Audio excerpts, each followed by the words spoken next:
د غنمو دانه. کوڅه کې وړو ماشومانو لوی بلو کې د چرګې د هګۍ عمره یو غنمرنګې شی بیا موندو. په لیاره یې مسافر تلو، هغه ترېنه هغه شی په معمولي قیمت واخیستو او د یو عجیبه څیز په بهانه یې په بادشاه د هغه وخت په غټ قیمت خرڅ کړو. ډېر غور او فکر نه پس هم بادشاه سلامت او د هغه وزیرانو هغه شی نه پېژندو.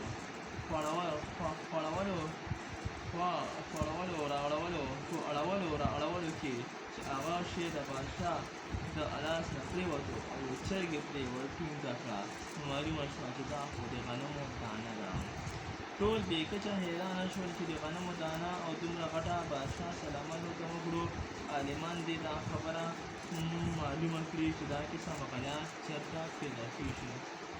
عالمانو او مشیرانو کتابونه لټ پلټ کړل او خو بې فایدې عرض یې وکړو. بادشاه قربان، تاسو چا بوډا زمیندار نه تپوس وکړئ، شاید هغه ته پاته وي.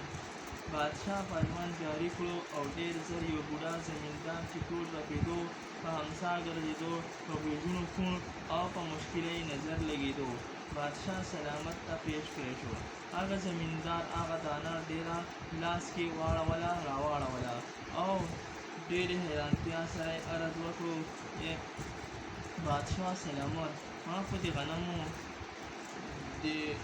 غنمو دومره غټه دانه نه ده لیدلې. شاید زما پلار ته څه علم وي، هغه نه دې تپوس وشي. بادشاه سلامت هغه پلار راوغوښتو او هغه دانه یې ورته وښیله چې دا چېرته وي.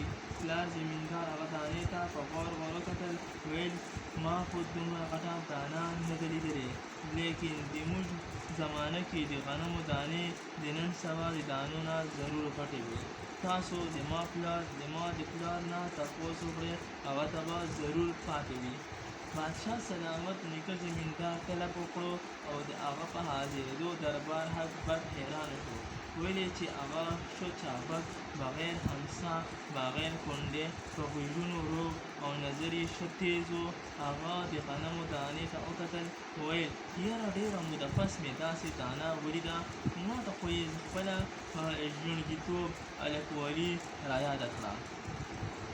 بادشاه قربان، داسې دانې به ما په ژوندګیتوب هلکوالۍ کې کرلې، ریبلې، خوړلې.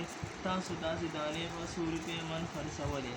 قربان، د موږ زمانه کې خرڅول مرڅول نه وو، نه پیسې ټکې وې، هر سړي به خپله کرله، ریبله. لیکن تاسو د کروندې پټی چېرته و؟ د خدای مځکه زما پټی و، چېرته به چې ما یوې شاخه کړه هغه به زما پټی و. د موږ زمانه کې ځمکه د چا ملکیت نه و، موږ به صرف خپل محنت خپل ملکیت ګڼلو. بادشاه وویل ښه دا راته ووایه چې تاسو زمانه کې ځمکې ویلې دومره غټې دانې کولې، بله دا چې ته روغ جوړ یې او نمسي دې په همسا په کونډې ګرځي، نظر یې هم ګاډ واډ ده.